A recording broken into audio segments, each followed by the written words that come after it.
बार मैं तेरे साथ नहीं रहना चाहता। मुझे नहीं रहना तुम्हारे साथ। मैं तो जा रही हूँ घर छोड़कर। तुम बिना वजह मुझे छोड़कर क्यों जा रही हो?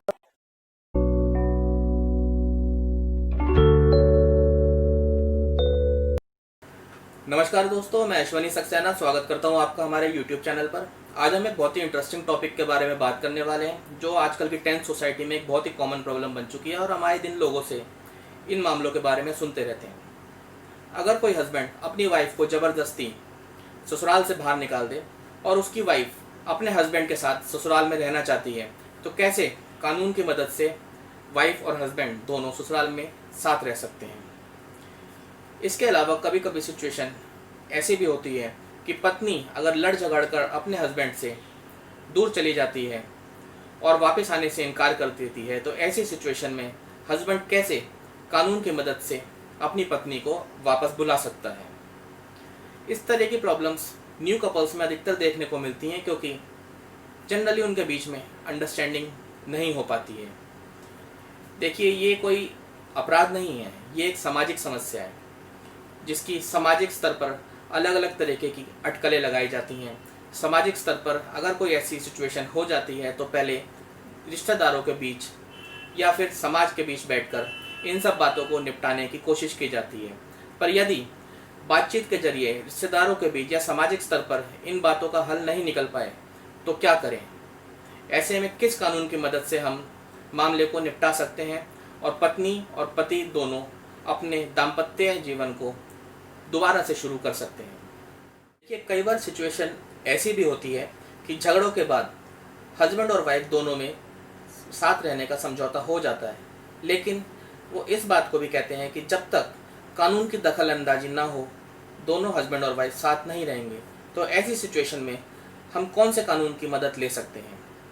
ऐसी किसी भी सिचुएशन में, किसी भी कंडीशन में दाम्पत्य अधिकारों की प्रत्यस्थापना यानी restitution of conjugal rights RCR का केस आप अपने एरिया की फैमिली कोर्ट या डिस्ट्रिक्ट कोर्ट में फाइल कर सकते हैं।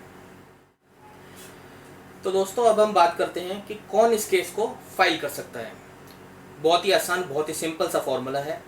अगर पत्नी घर छोड़कर चली गई है, पति उसे वापस बुलाना चाहता है, तो हस्बैंड इस केस को फाइल करेगा, RCR की पिटीशन को फाइल करेगा। इसी तरीके से अगर हस्बैंड घर छोड़ के चला गया है या पत्नी को ज़बरदस्ती ससुराल से बाहर निकाल दिया गया है और पत्नी अपने हस्बैंड के साथ रहना चाहती है, तो ऐसी सिचुएशन में पत्नी RCR का केस फाइल करेगी। केस फाइल करने के बाद कोर्ट से अपोजिट पार्टी को नोटिस करके कोर्ट में बुलाया जाता है। दोनों पार्टी के बीच में बातचीत के जरिए, मीडिएशन के जरिए मामले को निपटाने की कोशिश की जाती है। इन केस मीडिएशन के जरिए, मध्यस्थता के जरिए मामला निपट जाता है तो दोनों पार्टीज के बीच में एक कॉम्प्रोमाइज डिग्री पास कर दी जाती है और दोनों को साथ रहने के लिए डायरेक्शंस कर दी जाती है।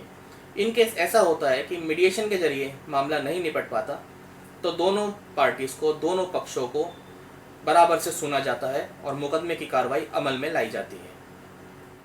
तो दोस्तों, अभी तक हमने बात करी कि ऐसी सिचुएशन में कौन से कानून की मदद ली जा सकती है और कौन कौन इस केस को फाइल कर सकता है। अब ये जानना बहुत जरूरी है कि किस एरिया में इस केस को फाइल किया जा सकता है। 3 एरिया के अलावा किसी अन्य एरिया में इस केस को फाइल नहीं किया जा सकता। तो जानते हैं कौन से हैं वो 3 एरिया जहां इस केस को फाइल करते हैं। पहला, जहां पर केस फाइल करते समय वाइफ रहती है, उस एरिया की फैमिली कोर्ट या डिस्ट्रिक्ट कोर्ट में RCR का केस फाइल किया जा सकता है। दूसरा, जहां शादी हुई थी उस एरिया में भी RCR का केस फाइल किया जा सकता है।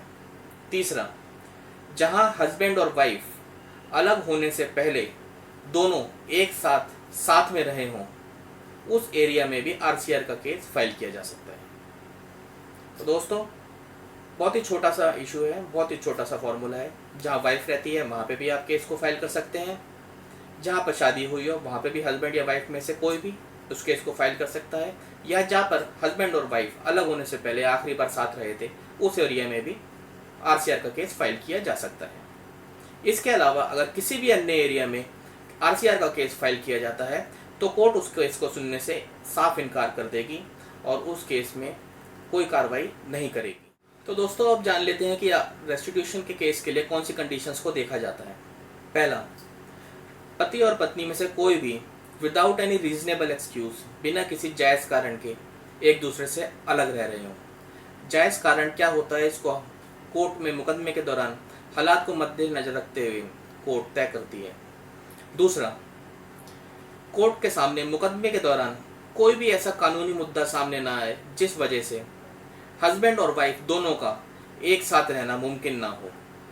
इन दोनों कंडीशंस को मद्देनजर रखते हुए कोर्ट रेस्टिट्यूशन के ऑर्डर्स को पास करती है। तो दोस्तों वीडियो ख़त्म करने से पहले एक और इंटरेस्टिंग चीज़ पर बात कर लेते हैं। आरसीआर को तलाक का आधार भी बनाया जा सकता है। कैसे?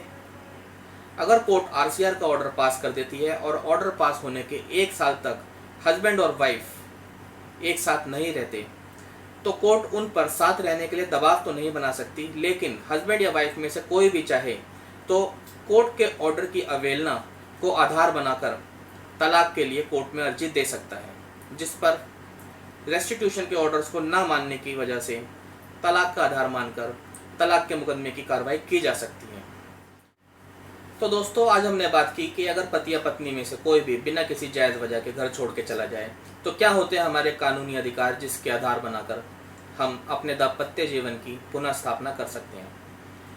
साथ रहने के अलावा और कौन कौन से अधिकार होते हैं पति और पत्नी के, इस पर भी हम एक वीडियो लेकर जल्द आएंगे। तो दोस्तों अगर आप हमारी वो वीडियो देखना चाहते हैं और आपने हमारे चैनल को अभी तक सब्सक्राइब नहीं किया है तो हमारे चैनल को सब्सक्राइब कर लें और हमारी वीडियो को लाइक, शेयर एंड कमेंट करना ना भूलें और बेल आइकन को दबाना ना भूलें, जिससे कि हमारी वीडियोस की नोटिफिकेशन आपको समय समय पर मिलती रहे। धन्यवाद। आपका दिन शुभ हो।